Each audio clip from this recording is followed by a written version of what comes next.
the US and South Korea have secured a landmark deal to counter the North Korean nuclear threat.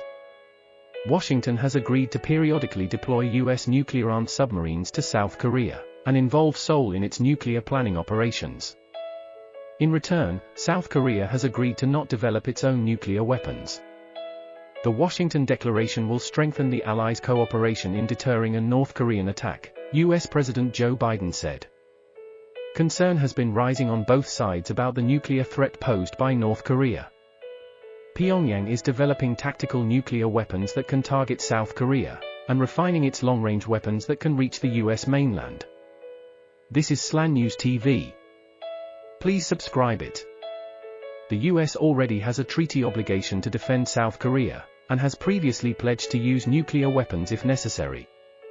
But some in South Korea have started to doubt that commitment and call for the country to pursue its own nuclear program.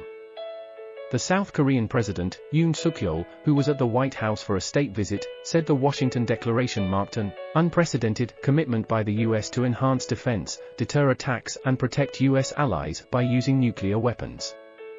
The new agreement is a result of negotiations that took place over the course of several months, according to a senior administration official. Under the new deal, the US will make its defense commitments more visible by sending a nuclear-armed submarine to South Korea for the first time in 40 years, along with other strategic assets, including nuclear-capable bombers. The two sides will also develop a nuclear consultative group to discuss nuclear planning issues. Politicians in Seoul have long been pushing Washington to involve them more in planning for how and when to use nuclear weapons against North Korea.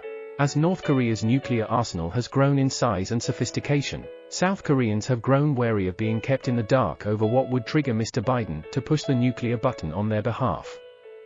A fear that Washington might abandon Seoul has led to calls for South Korea to develop its own nuclear weapons. But in January, Mr. Yoon alarmed policymakers in Washington when he became the first South Korean president to put this idea back on the table in decades. It suddenly became clear to the US that reassuring words and gestures would no longer work, and if it was to dissuade South Korea from wanting to build its own bombs, it would have to offer something concrete. Furthermore, Mr. Yoon had made it clear that he expected to return home having made tangible progress. Joo-yeon Kim, from the Center for a New American Security, said it was a big win for South Korea to be involved in nuclear planning.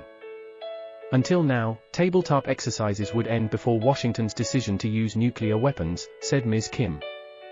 The US had considered such information to be too classified to share, but it is important to practice and train for this scenario given the types of nuclear weapons North Korea is producing.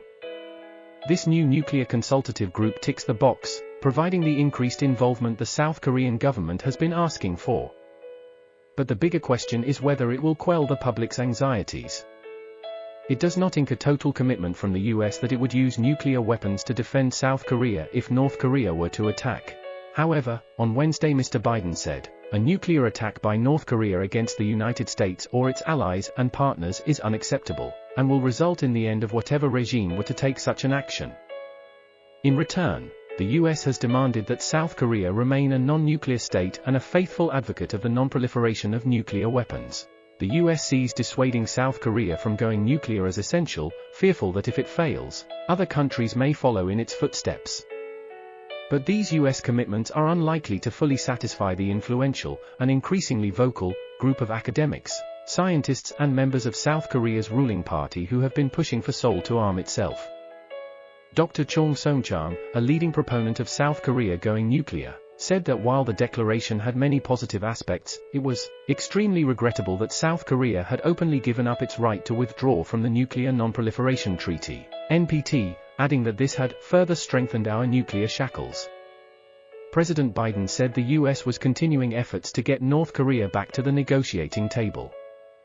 Washington says Pyongyang has ignored numerous requests to talk without preconditions. The US hopes to convince North Korea to give up its nuclear weapons, but last year the North Korean leader Kim Jong-un declared the country's nuclear status irreversible. Some experts say it now makes more sense to discuss arms control rather than denuclearization. That's all for today. Thank you very much for visiting the channel.